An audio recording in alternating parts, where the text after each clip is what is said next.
mudanayaal maanta waxaan ku jirnaa dagaal mana aha dagaalkan layna ku soo qaaday mid la mid ah kuwii aan horay u geli jirnay waa mid saamayn ku leh diinteenna dalkeenna jiritaankeenna iyo dawladnimadeenna waa dagaal dhaafay anshaxa suuban Soomaalinimada iyo jaarnimada Soomaalida lagu yiqiin waa dagaal salka ku haya been argagixiso iyo isirnacay mudanayaal gobolka Sool ma aha meel ka wada dhaxaysa Somaliland iyo Puntland gobolka Sool ma aha gobol aan la garanayn cidda iska leh oo qolo walba markeeda sheeganayso gobolka Sool ma aha weel lagu dawarsado oo Hargeysa mushaar looga raadsado gobolka Sool ma aha shandad inta diyaarad lala raaco ixtiraaf lagu raadsado oo lagu baryo tago gobolka Sool dhul iyo dadba waa reer Puntland waana laga xoreyn doonaa cadowga dul hoganaya waxaana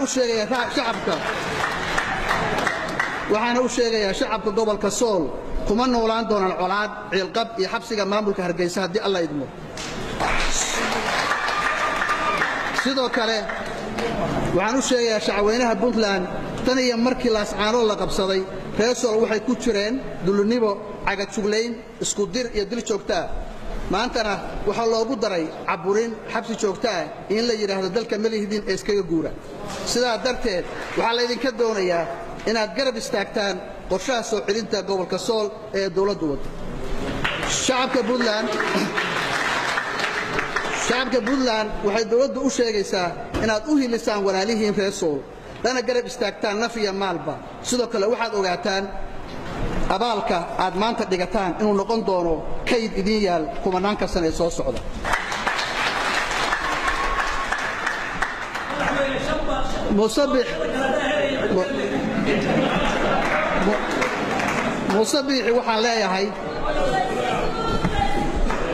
musabbixi waxaan leeyahay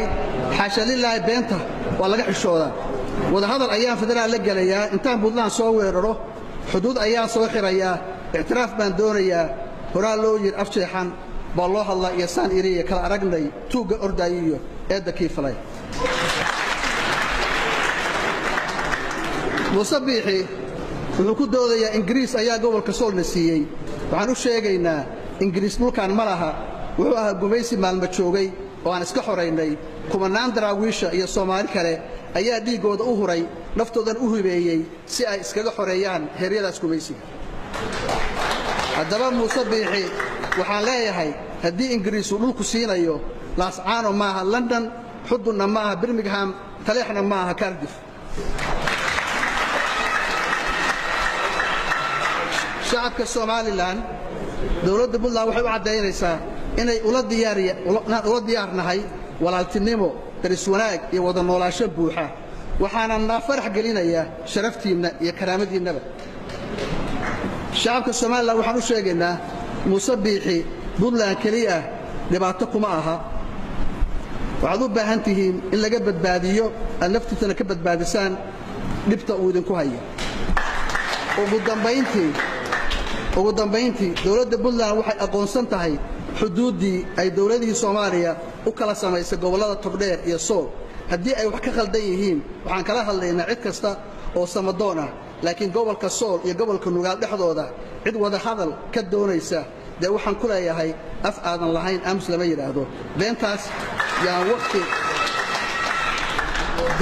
yaan waqti la iskaga qaadin laascaanood iyo Garowe xuduud ma kala yeelan doonaan taa la ogaado